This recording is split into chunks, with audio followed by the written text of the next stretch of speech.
आज की कहानी में एक पिता करता है ऐसी गलती कि उसका बेटा पागल हो जाता है, वो मेंटली डिस्टर्ब हो जाता है और फिर अंत में वो पिता अपने आप को माफ नहीं कर पाता है। वो कुछ ऐसा करता है कि जिसके बारे में सुनकर लोगों की रूह कांप जाए। आइए जानते हैं आखिर एक पिता की वजह से एक बेटा क्यों हो जाता है, मेंटल हेल्थ जो उसकी है क्यों खराब हो जाती है। नमस्कार, मैं महक चौधरी आज आपके सामने बिहार के एक गांव की एक सच्ची घटना लेकर आई हूं। इस कहानी में जो इस परिवार का मुखिया होता है उसका नाम होता है रघुनाथ। रघुनाथ एक बहुत ही जाना माना किसान होता है जो बहुत ही अच्छे से अपने परिवार का भरण पोषण करता है। उसके परिवार में उसकी माँ है और उसकी अभी अभी शादी हुई है। उसकी जो पत्नी है किरण, वो बहुत ही प्यार से उस घर में रहती है। धीरे धीरे वक्त निकला, सालों बीतते हैं और फिर वो उन पर एक बेटा होता है। बेटा जिसका नाम वो बड़े प्यार से अमन रखते हैं। अमन जिसे संसार की वो सारी खुशियां देना चाहते हैं, जिसके लिए वो बहुत मेहनत किया करते हैं। सारे दिन खेतों में काम किया करते और उसके बाद जो वक्त बच जाए घर पर कुछ भैंस गाय रख रखी थी, जिनको पालना और जिनका दूध जो बचे उसे शहर में बेच कर आना, ये काम वो पिता किया करता था। और ऐसे ही जिंदगी बहुत अच्छे से कट रही थी। अमन जो है वो ग्रेजुएशन कर लेता है और वो बहुत ही अच्छा पढ़ाई में होता है और एक कंपनी में वो नौकरी कर लेता है और अब उनके घर में किसी भी चीज की कमी नहीं होती है। उसकी माँ किरण अपने बेटे को पाकर बहुत खुश होती है। इधर उसकी दादी का देहांत हो जाता है।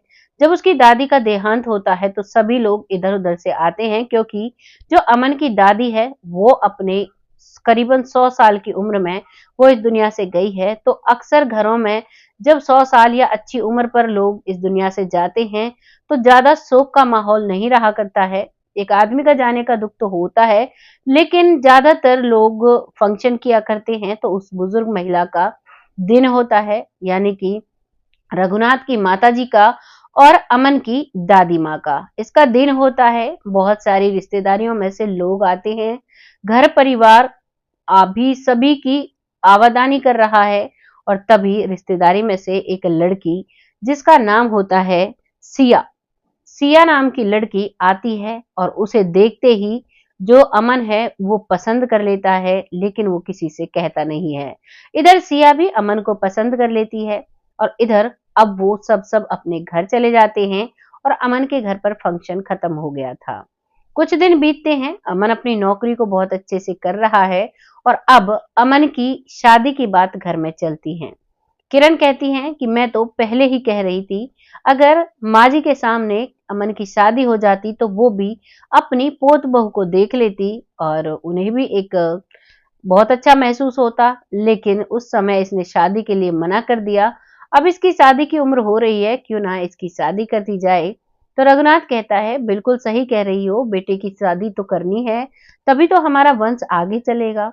और अब वो दोनों खुश हो जाते हैं और अब उसके लिए लड़की तलाशने लगते हैं। इत्तेफाक से उसी गांव में वो लड़की मिल जाती है। रिश्तेदारियों के कनेक्शन से वो लड़की ढूंढते हैं और सिया को ही वो अमन के लिए चुन लेते हैं। और अमन के लिए जब उसे चुनते हैं तो अमन को पता लगता है कि ये वही लड़की है जिसे मैंने जो दादी माँ के दिन में देखा था। तो उसके भी खुशी का ठिकाना नहीं रहता और एक तरीके से उनकी लव विद अरेंज मैरिज होती है, क्योंकि पहली नजर में ही सिया को अमन से प्यार हो जाता है और बहुत ही गहरा प्यार दोनों को एक दूसरे से होता है।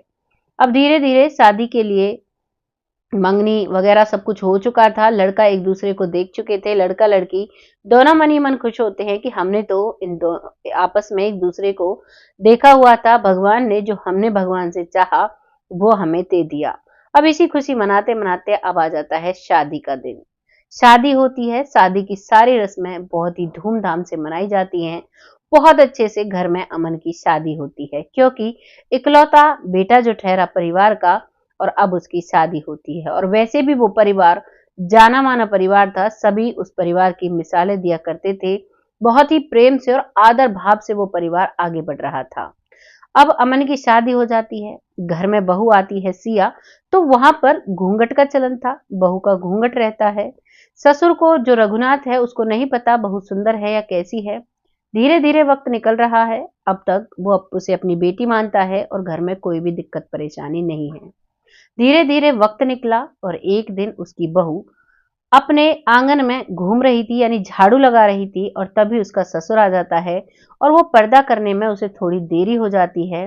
और एक झलक रघुनाथ का जो आंखें हैं वो अपनी बहू सिया के चेहरे पर डट जाती हैं, और रघुनाथ अब सारी मर्यादाएं भूल जाता है और अब उसे वो बेटी नहीं, बहू नहीं, एक स्त्री के नजर से देखने लगता है। अब जब भी मौका रघुनाथ को मिलता तभी वो उसे देखने की कोशिश करता। लगातार यही सिलसिला चलता है।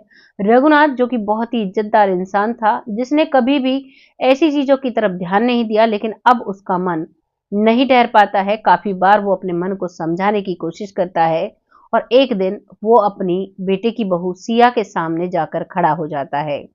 बहू कहती है कि पिताजी क्या हुआ, कुछ चाहिए आपको? तभी वो कहता है कि मुझे कुछ नहीं चाहिए, और वो कुछ जवाब नहीं दे पाता है और बहुत ही गलत नजरों से अपनी बहू को देख रहा था। तभी बहू सामने से कहती है, पढ़ी लिखी थी, कि बाबूजी आपको अपनी एज का लिहाज नहीं है, आप अपने बेटे की बहू के सामने ऐसे खड़े हुए हो, ये गलत बात है। तभी वो कहता है कि चाहे कुछ भी हो, मुझे तुम्हें पाना है।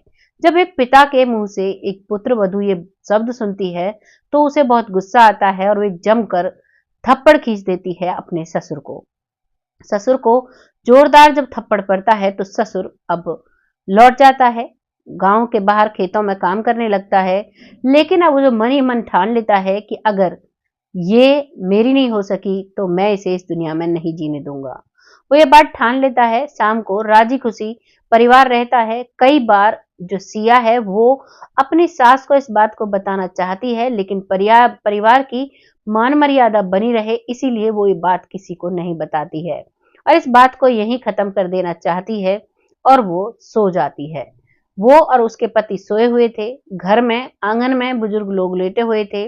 रात होती है, लेकिन जो रघुनाथ है उसने तो इस बात को ठान लिया था, और जैसे ही रात होती है, जब पूरी रात निकल जाती है, करीबन सुबह का वक्त था, तो उसका जो बेटा है वो पहले खेतों में काम करके आया करता था, जैसे खेतों में पानी लगाना, और उसके बाद अपनी ड्यूटी जाया करता था।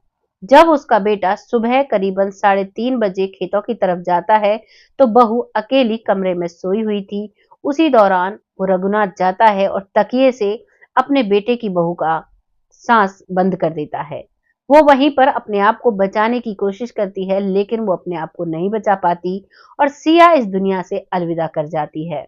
अब सुबह हो जाती है, सब लोग जगते हैं तो उसकी सास अपनी बहू के कमरे में जाती है और कहती है कि बेटा उठ जाओ, काफी दिन हो गया है, तुम्हारे पति के लिए लंच भी तैयार करना है। लेकिन वो मृत अवस्था में पड़ी हुई थी। जैसे ही सास यानी किरण अपनी बहू सिया को हिलाने की कोशिश करती है तो वो एकदम से गिर जाती है। जब उसकी करवट लिपी हुई थी और करवट से उसे अपनी तरफ करती है तो वैसे पड़ जाती है कि उसमें कोई भी जान नहीं थी। सास को समझने में देरी नहीं लगती है, वो चीखने चिल्लाने लगती है, रोने लगती है, मेरी बहू को क्या हुआ, कोई तो देखो, डॉक्टर के यहाँ लेकर जाओ। रघुनाथ भी आता है और इधर अमन भी आ जाता है खेतों से, और अपनी पत्नी की ये हालत देखकर वो तुरंत एक व्हीकल का इंतजाम करता है और अपनी पत्नी को उसमें बिठाकर हॉस्पिटल लेकर जाता है।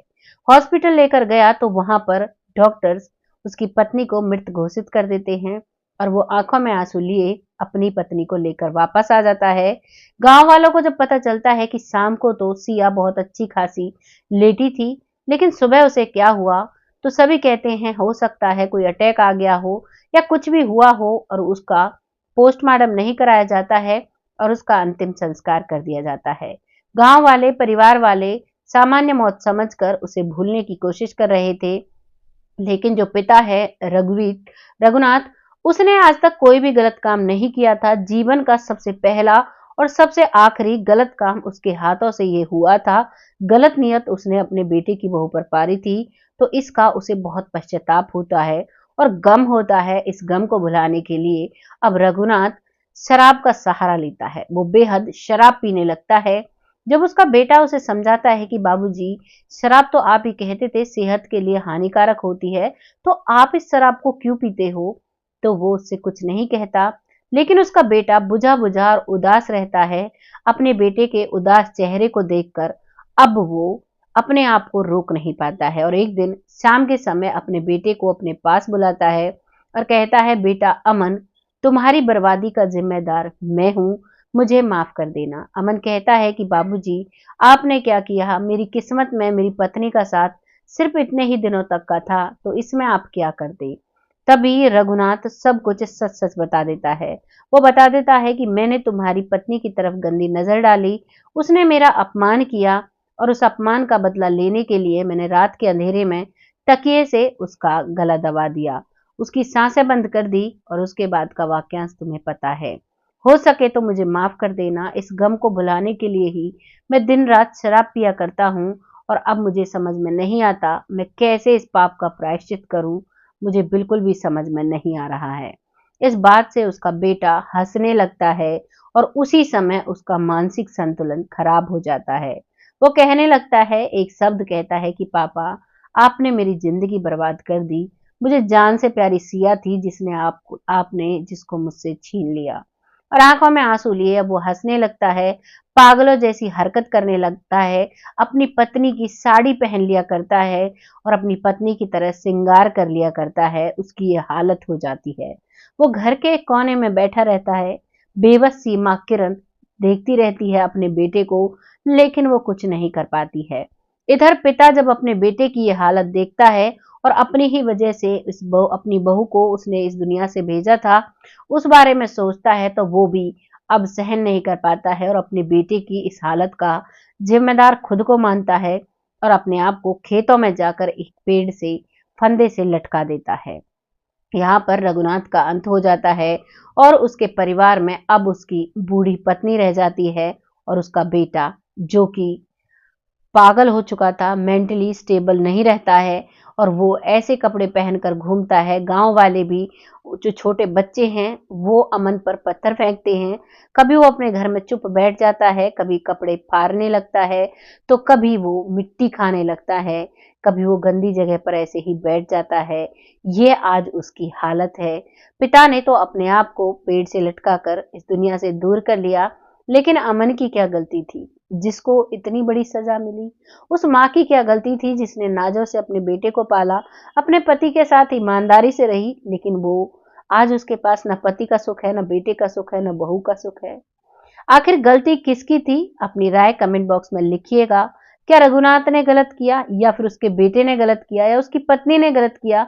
जिसके भी बारे में जो आप कहना चाहें, अपनी राय कमेंट बॉक्स में लिखिएगा। ऐसा किसी के साथ ना हो, इसीलिए इन घटनाओं को हम लेकर आते हैं। इन घटनाओं को लाकर आपका दिल दुखाने का हमारा कतई भी कोई मतलब नहीं होता। ये घटना हम इसलिए लेकर आते हैं कि ऐसा अगर आप करोगे तो आपको ऐसा भुगतना पड़ेगा। इस कहानी के माध्यम से आपको पता लग जाता है कि अगर हम कुछ करते हैं तो इसका हमें कहाँ तक भुगतान करना पड़ता है। इसीलिए हम इन वीडियोस को लेकर आते हैं। बहुत जल्द ऐसी ही किसी कहानी के साथ आते हैं। तब तक खुश रहें, आबाद रहें, अपना और अपने परिवार वालों का ध्यान रखें। जय हिंद, जय भारत।